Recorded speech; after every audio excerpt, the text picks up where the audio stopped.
தமிழக மக்களுக்கு விஜய் பணிவான வணக்கங்கள். இன்னைக்கு நம்ம வீடியோல எதை பத்தி பார்க்க போறோம்னா, இப்ப திரையில ரிலீஸ் ஆயிருக்க படம் தான் ஆரகன். ஸோ இந்த படத்தோட விதா இன்னைக்கு நம்ம வீடியோல பார்க்க போறோம். இந்த படத்தோட நேர பத்தி சொல்லணும்னா, இந்த படத்தோட கதாநாயகன் கதாநாயகியை உயிருக்கு உயிரா காதலிக்கிறாங்க.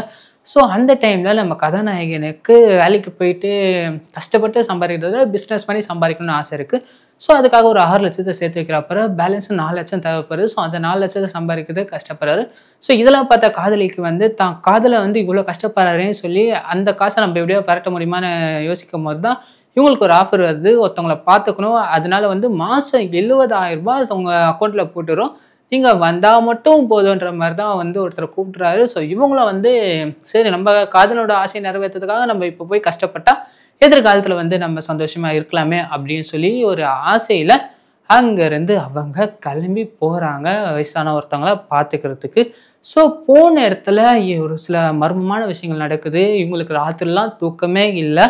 ஸோ அந்த வீட்டில் இருக்க அந்த அம்மாவை பார்த்துக்கிறாங்க. பட் ஆனால் நாள் போடுறதே எங்களுக்கு தெரிய மாட்டேங்குதுங்க. ஸோ அந்த வீட்டில் ஒரே மர்மமாகவே இருக்குது. கண்ணாடியே இல்லை, ஆனால் சுற்றி எல்லாமே ஒரு ஈவல் ஒரு இதுவாகவே இருக்குது. ஸோ அப்படி இருக்கும்போது அவங்களுக்கு படுத்தா கூட தூக்கம் வர மாட்டேங்குது. ஸோ இந்த மாதிரியான விஷயங்கள் போயிட்டு அவங்களுக்கு கடைசியில் என்னதான் ஆச்சு, எதனால அவங்க அந்த வீட்டுக்கு போனாங்க, ஸோ அந்த வீட்டில் அப்படி என்னதான் அமானுஷமாக நடக்குது அப்படின்னு கொடுத்து இந்த படத்தை சும்மா செம்மையாக கொண்டு போயிருக்காங்க. இதுதான் படத்தோட ஒன்லைனரு. இந்த படத்தில் ஃபர்ஸ்டாவை பற்றி சொல்லணும்னா, இந்த படத்தோட கதாநாயகன் மைக்கேல் தங்கதுரையும் கவிப்பிரியா அவங்களும் காதலிக்கிறாங்க. ஸோ இவங்களுடைய காதல் தெய்வீகமானதுன்ற மாதிரி காட்டி கொண்டு போயிருக்காங்க. ஸோ இவங்க லவ்ல எந்த ஒரு பிரச்சனையுமே இல்லாமல் ஸ்மூத்தாக போயிருக்கு. இவங்க லவ் ஸ்டோரி கேட்டிங்கன்னா அந்த அளவுக்கு பிடிக்கும். ஸோ அந்த அளவுக்கு ப்ரப்போஸாகவும் சரி, கொடுத்துருக்க அந்த லவ்வும் சரி நல்லாவே இருந்துச்சு. ஸோ ஒரு கட்டத்தில் நம்ம ஹீரோக்கு உதவி பண்ணதுக்காக நம்ம கவிப்பிரியா அவர்கள் ஒரு வேலையை ஒத்துக்கிட்டு அந்த வேலைக்காக போகிறாங்க. ஸோ அந்த வீட்டில் நம்ம ஸ்ரீரஞ்சனி மேம் இருக்காங்க. ஸோ அவங்கள பார்த்துக்கிறதுக்கு கவிப்பிரியா அவர்கள் நல்லாவே அஃபெக்ட் பண்ணி அவங்கள பத்திரமா பார்த்துக்கிறாங்க. ஸோ அவங்களுக்கு ஏதாவது ஒன்றுனா இவங்க தான் கூட இருந்து துணைக்கி பார்த்துக்கிறாங்க. ஸோ ஆனால் அவங்க இப்படி பார்த்துக்கும் போது அந்த இடத்த சுற்றி அவங்களுக்கு ஒரு மாதிரி ஈவலாகவே அவங்களுக்கு தோணுதுங்க. ஸோ அவங்களால நிம்மதியாகவே இருக்க முடியல. சில மர்மமான விஷயங்கள்லாம் நடக்குது. இதெல்லாம் ஏன் நடக்குதுன்னு அவங்க அவ்வளோ சீக்கிரத்தில் உணராமல் ஒரு மாதிரியாக தான் போயிட்டு இருந்தது கதை. ஸோ என்னடா நடக்குதுன்னு நம்ம ஒரு டவுட்டு தான் வரும். ஏய், நீ இப்போ பார்த்துக்கிறது தானே வந்தேன், அப்படி இருக்கும்போது உனக்கு யார் டார்கெட் பண்ணி இந்த மாதிரியான விஷயங்கள் செய்கிறாங்க அப்படின்னு ஒரு டவுட் இருந்து. ஸோ நம்ம அதில் இருந்தா இருக்கானே, ஸோ அவனை கால் பண்ணி எப்படி இருக்கானே ஏதா இருக்கான்னு கேட்போம்னு சொல்லி கால் பண்ணுறாங்க. ஸோ அவனும் இந்த மாதிரியான விஷயங்கள்லாம் பேசி, நீ இன்னும் இங்கே இருக்கிறது சரிப்பட்டு வராது, ஸோ கிளம்பி வந்துரு பேபி அப்படின்ற மாதிரி ஒரு உருகி பேசுகிறாப்புல. 2 பேருக்கும் அந்த கெமிஸ்ட்ரி நல்லா ஒத்துப்புற மாதிரி காட்டிதான். ஸோ ஃபர்ஸ்ட் ஹாஃப் முடிஞ்சு செகண்ட் ஹாஃபில் தான் பயங்கரமான ட்விஸ்ட்டு, எதிர்பார்க்காத ஒரு சம்பவம் நடக்குது. நம்ம காதலிக்கு இப்படி ஒரு இன்ப அதிர்ச்சியை கொடுக்க முடியுமா, காதலின்னு யோசிக்கிற மாதிரி ஒரு அதிர்ச்சியை கொடுக்குறாப்புல இந்த படத்தோட காதலன். இந்த ஒரு இடத்துல நம்ம கதாநாயகி மாட்டிக்கிட்டாங்க. ஆனால் இங்கேருந்து எப்படி தப்பிக்கிறதுன்னு தெரியல. ஸோ அதுக்கான முயற்சி அவங்க எடுக்கல. ஏன்னா மாட்டிக்கணும் அப்படின்ற ஒரு விஷயமே தெரியாமல் தான் இவ்வளோ நாள் இருக்காங்க. ஸோ நடுவில் பார்த்தீங்கன்னா நம்ம கதாநாயகி ப்ரெக்னெண்ட்டாக இருக்கிறது தெரிய வரும். ஸோ அந்த ப்ரெக்னென்ட்டுக்கு காரணம் வேற யார், நம்ம காதலன் தான். ஸோ அவர் அங்கே இருக்காரு. ஸோ நம்ம காதலி இங்கேருந்து சர்ப்ரைஸ் பண்ணணும்னு நினைக்கிறாங்க. ஸோ அது நினைக்கிறதெல்லாம் சரி.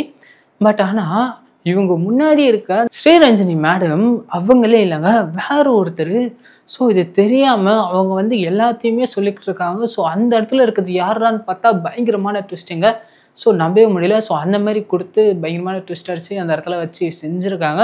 ஸோ நீயாடா இது அப்படின்ற மாதிரி தான் இருந்துச்சு. ஸோ அந்த இடத்துல அந்த மர்மமான மனிதன் யார் அப்படின்னு நான் ரிவீல் பண்ண விரும்பலை. ஏன்னா அது படம் பார்க்கும்போது உங்களுக்கு நீங்கள் பார்த்தா சர்ப்ரைஸாக இருக்கும். ஸோ நம்ம கவிப்பிரியா அவங்களுடைய காதலை எப்படி வெளிப்படுத்தினாங்க. ஸோ இந்த படத்தோட கதாநாயகன் நம்ம மைக்கேல் தங்கதுரை அவர்கள் அவங்க காதலிக்காக என்னென்ன விஷயங்கள்லாம் செஞ்சார். ஸோ இந்த படம் எதை நோக்கி போயிட்டுருக்கு அப்படின்னு பார்த்தீங்கன்னா, 1000 காலத்துக்கு முன்னாடி பார்த்தீங்கன்னா போர் வாளுன்னு சொல்லி பயங்கரமான ஒரு போர்க்களத்தில் தான் சந்திச்சிருப்பாங்க.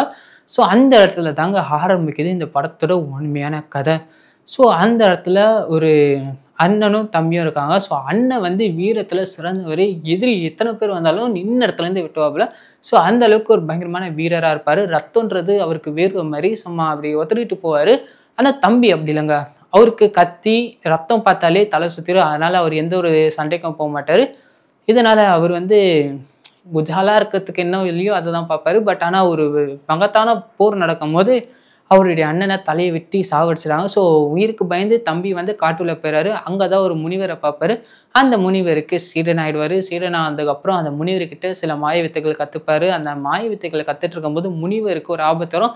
அந்த ஆபத்துலேருந்து இவர் காப்பாற்றுவார். அந்த காப்பாற்றும் போது நம்ம முனிவருக்கு வந்து தெரிஞ்சிடும் இவன் தான் நம்ம உயிரை காப்பாற்றிருக்கான்னு சொல்லி, அதுக்காக இவர் வந்து உனக்கு என்ன வேணும் கேளு நான் உனக்கு தரேன் அப்படின்னு வந்து கேட்டிருக்காப்புல. சரி சொல்லியிருக்காப்புல. அதுக்கு அந்த என்ன கேட்டிருக்கான்னு தெரியுமா? இளமையாக இருக்கணும், வாழ்க்கை முழுக்க இளமையாக இருக்கணும், அதுக்கு நான் என்ன பண்ணாலும் தப்பில்லைன்ற மாதிரி தான் அவன் கேட்டிருக்கான். அதுக்கு நம்ம செத்துறோம். சரி நம்ம உயிரையே காப்பாற்றிருக்கான் துத்தமாக நினச்சி, ஸோ அந்த வரம் கொடுப்போம் அப்படின்னு சொல்லி அவர் ஒரு கண்டிஷன் போட்டு ஒரு விஷயத்த சொல்கிறாரு. ஸோ அந்த விஷயத்த இவர் வந்து செய்ய அவருடைய நிலைமை எப்படி அவருக்கு திரும்ப வருது, ஸோ உண்மையாகவே அது நடக்குதா, ஸோ இந்த மாதிரியான விஷயங்கள்லாம் கொண்டு போய் இந்த படத்தை கொண்டு போகிறாங்கன்றது தான் பயங்கரமான ட்விஸ்ட்டை. கண்டிப்பாக மண்டை கிருன்னு சுத்தம். ஆனால் படத்தை வந்து தெளிவாக எடுத்துருக்காங்க. என்ன சொல்ல வந்திருக்காங்க அப்படின்னு வந்து தெளிவாக சொல்லியிருக்காங்க. இந்த படத்தை டியூரேஷனாக கம்மி தான், பட் ஆனால் சொல்ல வந்த விஷயத்த தெளிவாக சொல்லியிருக்காங்க. குழப்பமே வேணாம், பார்க்கும்போது இதுதான் விஷயம், இதுதான் அந்த கதை அப்படின்னு வந்து தெளிவாக புரியுற மாதிரி புரிஞ்சுக்கலாம். ஸோ அந்த மாதிரி கொடுத்துருக்காங்க. ஸோ கடைசியாக இந்த இளமைன்ற ஒரு விஷயத்த வச்சுருக்காங்களே, ஸோ அந்த கான்செப்டை வச்சு என்னதான் சொல்ல வராங்க அப்படின்னு பார்த்தீங்கன்னா, அந்த இளமைக்காக ஒரு சில விஷயங்கள் பண்ணோம், அது ஒரு சில விஷயங்கள் பண்ணால் தான் இந்த இளமை கிடைக்கும்னு ஒருத்தவங்க சொன்னதுனால அதையும் செஞ்சுட்டு இருக்காங்க. ஸோ அந்த கட்டாயத்தில் தான் நம்ம படத்தோட கதாநாயகி வந்து மாட்டிக்கிட்டாங்க. இந்த விஷயத்த செய்யறது யாரு, ஸோ ஃபைனலாக அவங்க நினச்ச மாதிரி அவங்க இளமையை திரும்பி அடைஞ்சாங்களா, இல்லை நம்ம கதாநாயகிக்கு என்ன ஆச்சு அப்படின்னு வந்து பயங்கரமான ட்விஸ்ட் கொடுத்து இந்த படத்தை வந்து கொண்டு போயிருக்காங்க. பயங்கர ஒரு த்ரில்லாக தான். இந்த படத்தோட டைரக்டர் அருண் கேஆர். இந்த படத்தை எடுத்துகிட்டு போன விதமும் சரி, அவர் டைரக்ட் பண்ண விதமும் சரி ரொம்பவே நல்லாவே இருந்துச்சு. ஸோ சொல்ல வந்த விஷயத்த தெளிவாக சொல்லியிருக்காங்க. புராண காலத்தில் ஆரம்பித்து இப்போ இருக்க காலகட்டம் வரைக்கும் தெளிவாக எக்ஸ்பிளைன் பண்ணியிருக்காங்க. இந்த பொண்ணுங்க வந்து நல்ல பசங்களையே பார்க்க மாட்டேன்றாங்க, கெட்டவனை வந்து தேடி தேடி காதலிக்கிறாங்க. நல்ல பசங்களை பார்த்தா கண்டுக்கிறது கூட இல்லை. சரி அது அவங்களோட தலையெழுத்து, நம்ம என்ன பண்ண முடியும். இந்த மாதிரியான விஷயங்களை கொடுத்து இந்த படத்தை வந்து நல்லாவே டெவலப் பண்ணி கொண்டு போயிருக்காங்க. ஸோ இந்த படத்தில் சொல்ல இந்த விஷயத்த தெளிவாக சொல்லியிருக்காங்க, புரிகிற மாதிரி சொல்லியிருக்காங்க. ஸோ இந்த படம் பார்க்க நல்லா இருக்குது. கண்டிப்பாக இது வந்து தேட்டரில் போய் பார்க்கறதுக்கு ஒர்த்தான படமாக தான் இருக்குது. இந்த படத்தில் கேமரா ஒர்க்கிங், எடிட்டிங், மியூசிக் இதெல்லாமே இந்த படத்துக்கு சப்போர்ட்டிவாக இருந்தது. இந்த படத்தை கண்டிப்பாக பார்த்தீங்கன்னா நல்லாவே என்ஜாய் பண்ணிங்க. ஸோ ஓவராலாக இந்த படம் வந்து எல்லாமே பார்க்குற மாதிரி இருக்குது. ஸோ இந்த வீடியோ உங்களுக்கு பிடிச்சா லைக் பண்ணி ஷேர் பண்ணுங்கள், மறக்காமல் சப்ஸ்கிரைப் பண்ணுங்கள், கூட பார்த்து பெல்லைக்கான ப்ரெஸ் பண்ணுங்கள்.